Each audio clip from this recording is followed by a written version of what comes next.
Apakah tinggal dekat dengan anak di masa tua benar-benar jalan menuju kebahagiaan sejati? Atau justru bisa membawa penderitaan yang lebih dalam? Banyak orang percaya bahwa ketika usia semakin lanjut, pilihan terbaik adalah hidup di dekat anak-anak, agar bisa dirawat dan dikelilingi oleh keluarga. Namun benarkah itu selalu keputusan yang tepat? Ajaran Zen dan Buddhisme mengajarkan hal yang berbeda. Gautama Buddha pernah berkata, keterikatan adalah sumber penderitaan. Mungkinkah di masa tua, keterikatan kepada keluarga justru menjadi sumber kesedihan itu sendiri? Mari kita renungkan melalui sebuah kisah Zen untuk memahami mengapa hidup terlalu dekat dengan anak-anak di usia lanjut bisa menjadi kesalahan terbesar dalam hidup seseorang. Seorang pria tua bernama Pak Wiryo pernah menjalani masa mudanya dengan tekun. Ia bekerja keras, membesarkan keluarga, dan berjuang untuk masa depan anak-anaknya. Namun waktu tak bisa dihentikan. Rambutnya mulai memutih, tubuhnya terasa kaku, dan tenaga yang dulu seolah tak habis, kini tinggal kenangan. Anak-anaknya telah tumbuh dewasa dan memulai kehidupan mereka sendiri. Mereka pindah ke kota lain demi karir dan cita-cita. Rumah yang dulu ramai oleh tawa, percakapan dan hiruk-pikuk kehidupan keluarga, kini menjadi sepi dan sunyi. Hari-hari itu membuat Pak Wiryo merasa kosong. Ia mulai berpikir, mungkin sudah saatnya ia pindah dan tinggal dekat dengan anak-anaknya. Ia membatin, kalau aku tinggal di dekat mereka, mereka bisa merawatku, dan aku tak akan kesepian lagi. Bukankah memang sudah menjadi kewajiban anak untuk menjaga orang tuanya di masa tua? Dengan penuh harapan, ia pun membereskan barang-barangnya dan pindah ke kota tempat salah satu anaknya tinggal. Awalnya semuanya terasa seperti mimpi indah. Ia disambut hangat, cucu-cucunya berlari memeluknya, anaknya berjanji akan sering datang berkunjung. Pak Wiryo merasa keputusan itu benar. Ia kembali merasakan kehangatan keluarga yang selama ini ia rindukan. Namun ia tidak menyadari bahwa keputusan ini perlahan akan mengguncang kedamaian yang ia cari. Dalam beberapa bulan pertama, hidup terasa menyenangkan. Setiap akhir pekan anak-anaknya datang. Cucu-cucunya bermain riang di sekelilingnya. Ia yakin masa tuanya akan damai dan bahagia. Tapi perlahan, sesuatu mulai berubah. Kunjungan yang dulu rutin kini semakin jarang. Telepon yang ia lakukan sering dijawab dengan, "Ayah, maaf, lagi sibuk." Atau, "Nanti ya ayah, kalau sempat." Cucu-cucu yang dulu antusias kini sibuk dengan kegiatan mereka sendiri. Hari-hari Pak Wiryo kembali diisi oleh penantian. Menunggu telepon, menunggu kunjungan, menunggu kebersamaan yang tak kunjung datang. Ia mulai merasa terasing. Walau rumahnya tidak jauh dari tempat anaknya tinggal, jarak di antara hati mereka terasa jauh. Suatu sore yang sunyi, ia duduk bermeditasi dan mencoba menenangkan diri. Ia teringat kata-kata, keterikatan adalah akar dari penderitaan. Ia mulai bertanya dalam hati, apakah aku terlalu terikat pada anak-anakku? Apakah aku menggantungkan kebahagiaanku pada mereka dan berharap mereka mengisi kekosongan dalam diriku? Hari demi hari berlalu. Semakin ia merenung, semakin berat perasaan itu. Ia mulai merasa kecewa. Aku sudah mengorbankan hidupku untuk anak-anakku, pikirnya. Aku membesarkan mereka, menyekolahkan mereka, dan menyiapkan segalanya. Sekarang, di masa tuaku, bukankah sudah sewajarnya mereka membalas dengan perhatian? Namun, harapan itu justru menjadi beban dalam hatinya. Ia tidak mengerti mengapa anak-anaknya tampak semakin jauh, Mengapa mereka tidak memberi perhatian seperti yang ia bayangkan? Rasa pahit itu tumbuh menjadi penderitaan.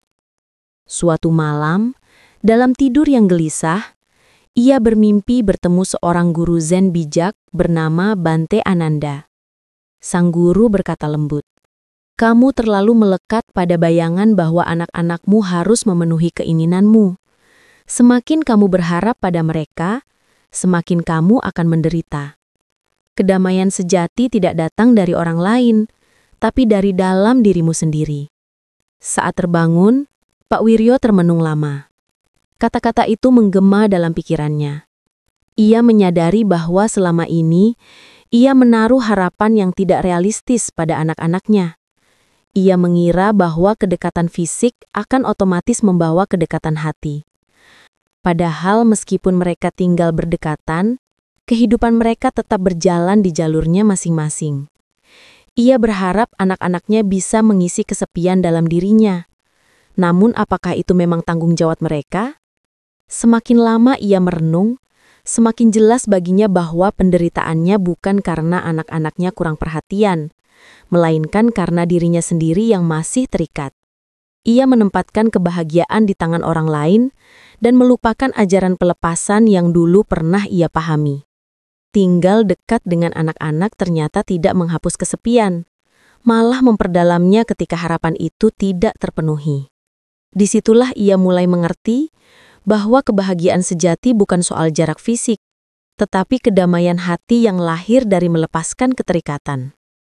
Suatu hari, Pak Wiryo teringat kembali salah satu ajaran yang berkata, "Tidak ada yang benar-benar milikmu. Kamu tidak bisa menggenggam apapun selamanya. Segala yang kamu miliki hanyalah titipan."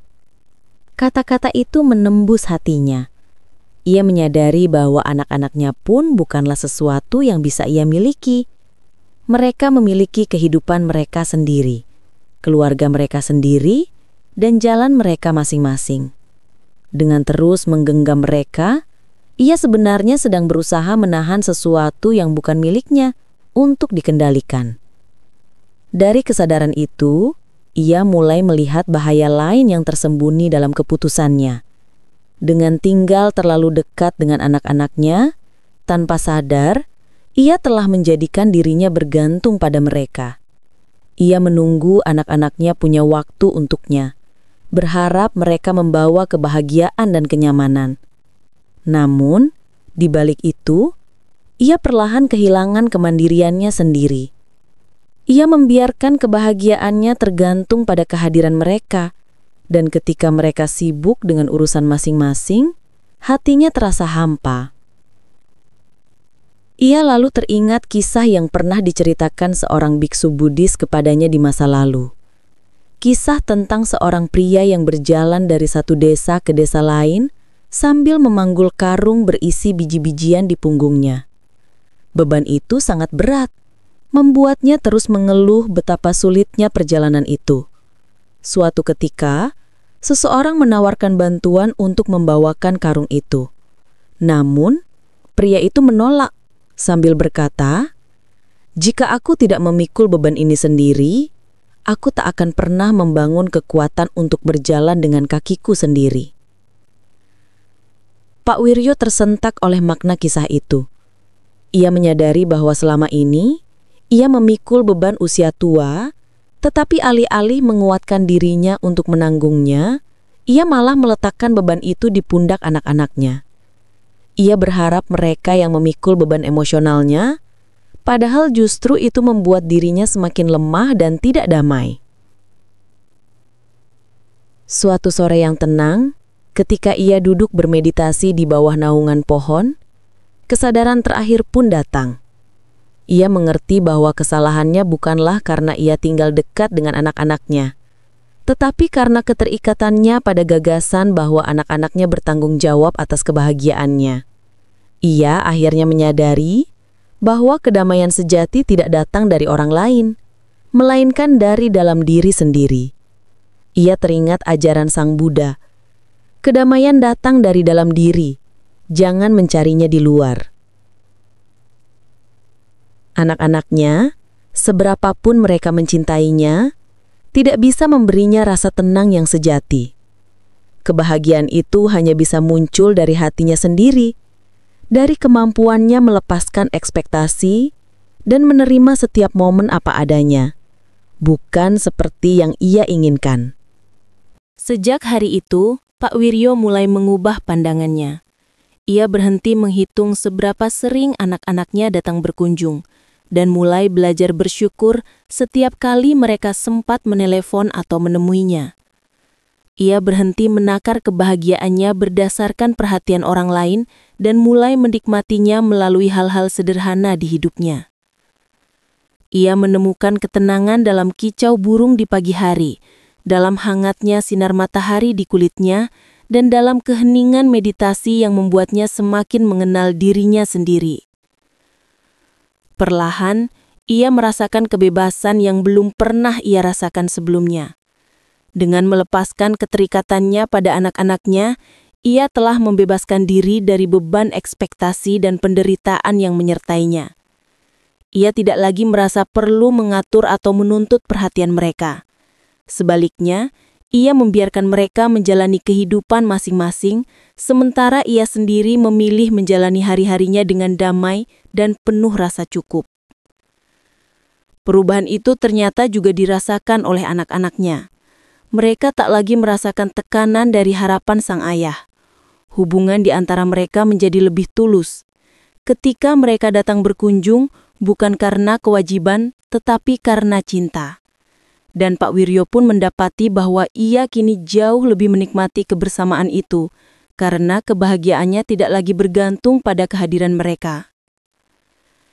Dalam perjalanan batinnya, ia kembali teringat pada salah satu ajaran, tentang ketidakkekalan. Segala sesuatu dalam hidup bersifat sementara.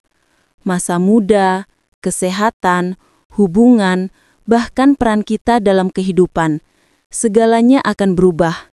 Dan ketika kita mencoba menggenggam sesuatu yang terus berubah, kita hanya akan menimbulkan penderitaan. Kini ia mengerti bahwa perannya sebagai seorang ayah pun telah berubah. Anak-anaknya bukan lagi bocah kecil yang bergantung padanya. Mereka telah tumbuh dewasa dengan tanggung jawab dan kesibukan mereka sendiri. Dengan menerima kenyataan bahwa segala hal akan berubah, ia menemukan kedamaian yang baru. Ia sadar bahwa perubahan adalah bagian alami dari kehidupan. Hubungannya dengan anak-anak pun telah berevolusi. Ia tidak lagi berusaha membuat segalanya seperti dulu, karena ia tahu menggenggam masa lalu hanya akan melahirkan rasa sakit. Ia teringat kembali sebuah kata, segala sesuatu yang tersusun akan berakhir, maka berjuanglah dengan penuh kesadaran. Pak Wiryo merenungkan hal itu dalam-dalam. Ia memahami bahwa hubungan antara dirinya dengan anak-anaknya adalah sesuatu yang tersusun dari pengalaman, emosi, dan peran yang kini sudah berubah. Anak-anaknya sudah tidak lagi berada di bawah asuhannya, dan ia pun tak perlu lagi bergantung pada mereka untuk merasa berarti. Ia memiliki jalannya sendiri, sebagaimana mereka memiliki jalan mereka masing-masing. Dan di saat ia benar-benar menerima hal itu, sesuatu dalam dirinya berubah. Ia menemukan kebahagiaan baru dalam kesendirian. Ia menyadari bahwa kesepian dan kesendirian bukanlah hal yang sama. Kesepian adalah kerinduan akan kehadiran orang lain, sedangkan kesendirian adalah kedamaian yang lahir dari dalam diri sendiri. Kini ia menikmati setiap pagi dengan menyesap secangkir teh hangat sambil mendengarkan kicau burung. Ia menanam bunga di halaman kecilnya, dan setiap sore bermeditasi dengan hati yang ringan. Ia tidak lagi menunggu siapapun untuk membuatnya bahagia. Hari-harinya dipenuhi oleh hal-hal sederhana dan kedekatan spiritual dengan dirinya sendiri. Dan ketika anak-anaknya datang berkunjung, itu menjadi kebahagiaan tambahan, bukan kebutuhan. Ia belajar bahwa Zen mengajarkan untuk hidup di saat ini, menerima apa adanya, dan menemukan kedamaian bukan dari apa yang bisa kita miliki, tetapi dari kemampuan kita untuk melepaskan. Pak Wiryo kini benar-benar menjalani ajaran itu dalam hidupnya. Ia belajar hidup sepenuhnya di saat ini, menghargai keindahan kecil dalam keseharian, Kebahagiaannya tidak lagi bergantung pada keadaan di luar dirinya, melainkan pada ketenangan batin yang tumbuh dari dalam hati. Dalam renungan hari-harinya, ia semakin memahami kebijaksanaan dari non-attachment, ajaran untuk tidak melekat pada apapun. Hal ini mengajarkan bahwa keterikatan pada orang, benda atau hasil dari keinginan akan selalu berujung pada penderitaan karena tidak ada satupun di dunia ini yang bersifat kekal. Semakin kita menggenggam, semakin besar rasa sakit yang muncul ketika sesuatu itu berubah atau pergi. Kini ia menyadari bahwa penderitaannya dulu bukan berasal dari keputusan untuk tinggal dekat dengan anak-anaknya, melainkan dari keterikatannya pada pikiran bahwa mereka berutang waktu, perhatian, dan kasih sayang kepadanya. Saat harapan itu tidak terpenuhi, ia merasa terluka dan ditinggalkan. Namun sesungguhnya, anak-anaknya tidak pernah meninggalkannya. Mereka hanya menjalani kehidupan mereka sebagaimana mestinya. Ia mengerti bahwa luka yang ia rasakan datang dari dalam dirinya sendiri, dari ketidakmampuannya melepaskan peran dan hubungan lama yang selama ini mendefinisikan siapa dirinya.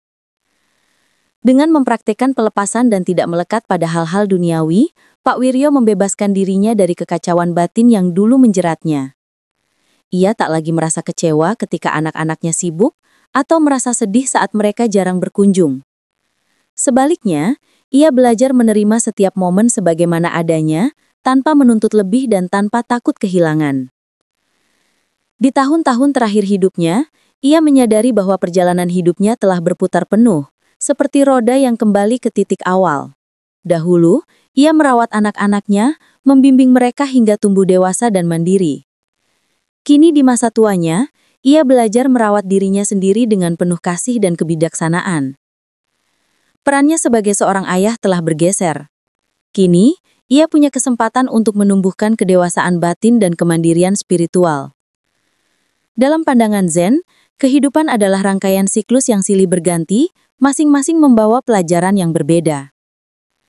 Siklusnya sebagai orang tua telah mencapai akhir yang alami, dan bab baru dalam perjalanan jiwanya baru saja memulai. Bab tentang kedamaian dan kebebasan dari dalam diri.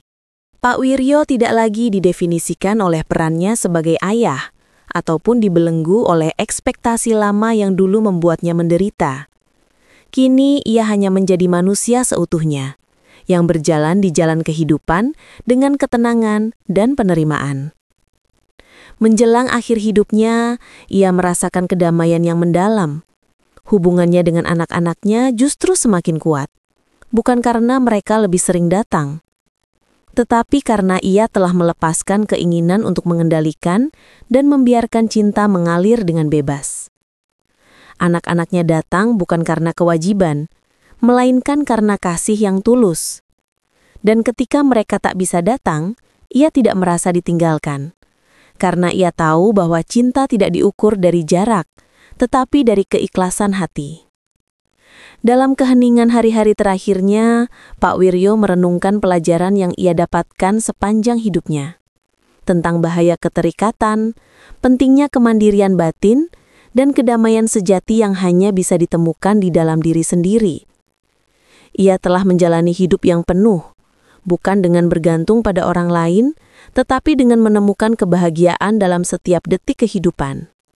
Dan dengan menerima bahwa segalanya di dunia ini akan berubah. Kisah hidup Pak Wiryo mengingatkan kita bahwa kebahagiaan sejati di masa tua tidak berasal dari tinggal dekat dengan anak-anak, atau dari ketergantungan pada orang lain untuk merasa berarti. Kebahagiaan sejati datang dari kemampuan untuk melepaskan, untuk tidak bergantung, dan untuk menemukan kedamaian dalam hati sendiri. Jalan menuju kedamaian dan kebahagiaan tidak ditemukan di luar diri kita, melainkan di dalam hati dan pikiran kita sendiri. Pak Wiryo, setelah menapaki jalan panjang kehidupan dengan segala suka dan dukanya, meninggalkan warisan kebijaksanaan dan ketenangan batin. Ia menunjukkan bahwa kesalahan terbesar di masa tua bukanlah tentang di mana kita tinggal, tetapi bagaimana kita menjalani hidup ini. Terima kasih telah mendengarkan kisah ini.